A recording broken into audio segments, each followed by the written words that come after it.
She can barely hold a job." My mother's voice cut through the courtroom like glass shattering against marble. I sat there, hands folded, eyes steady, as she pointed at me from the witness stand. Her words dripped with venom, rehearsed and cruel. The kind of cruelty that only comes from blood. It wasn't the first time she'd humiliated me, but it was the last time she'd do it publicly. The Chief Justice leaned forward, his expression unreadable. The silence stretched until it hummed in my ears. Then, in a calm voice that sliced the air, he said, "Mrs. Carter, your daughter has been a sitting judge for 6 years." My mother froze. Her mouth stayed open, words choking in her throat. I didn't move. I just watched her face lose color, slowly, beautifully, like watching paint wash off in the rain. That was the moment she realized I'd won.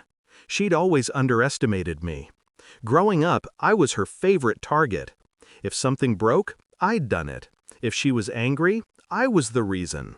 She was the kind of woman who needed someone to step on to feel taller, and for years I let her, because I thought that's what daughters did, endured. When my father left, she sharpened, turned bitterness into an identity. She called it strength. I called it survival, at my expense. By the time I was 17, I'd learned 2 things. Never let her see you cry, and never forget what she says when she's angry, because one day it would be useful. She never came to my graduation, said law school was a waste of time. When I passed the bar, she called it luck, and when I was appointed to the bench, she didn't call it all. But she showed up when money got tight. Her husband, a man as smug as he was broke, had drained her savings in failed ventures. She came to me, voice trembling, eyes glistening like she still knew how to perform motherhood. "I just need help with the house payments," she said. "I'll pay you back." I transferred the money the same day. I knew she'd never return it. I also knew she'd signed her name on every document I'd ever warned her to read carefully. That's the thing about people who lie for a living. They don't notice when you start telling quieter ones. It was almost poetic, really, how her greed set the trap. 6 months later, I got the subpoena. She was suing me, claiming I'd defrauded her, stolen from her, ruined her life. Her new lawyer, her husband's friend, had convinced her it would be easy money. She thought she'd humiliate me publicly, drag my name through the mud, prove that I was nothing without her. I didn't hire a defense attorney. I didn't need to. I let her believe I was cornered, let her build her case on lies she couldn't sustain. Every document she forged, every statement she rehearsed, it all led her deeper into the quicksand.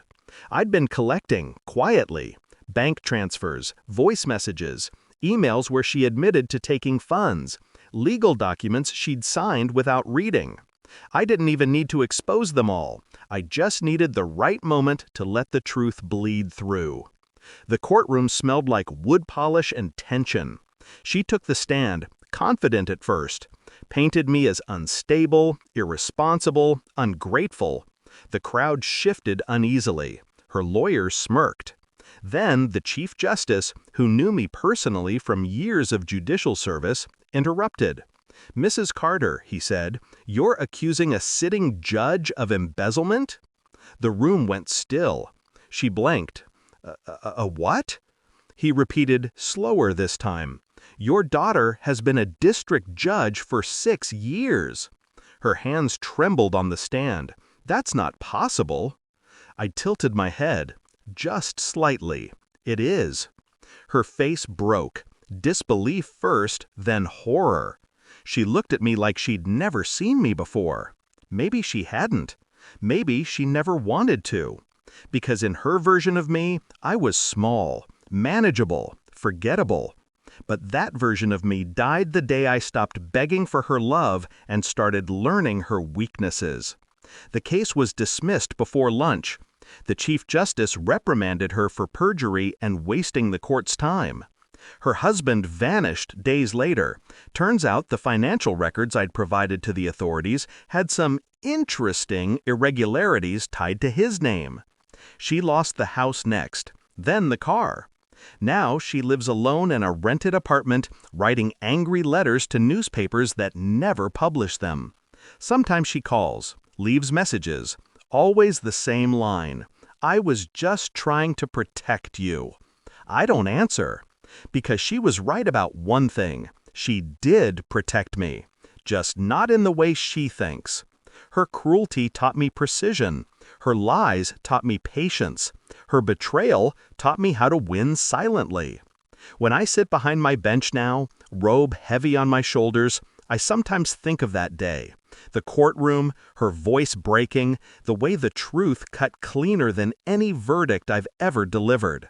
I don't hate her anymore. I don't love her either. I simply understand her. And I sentence her to exactly what she gave me all my life: silence.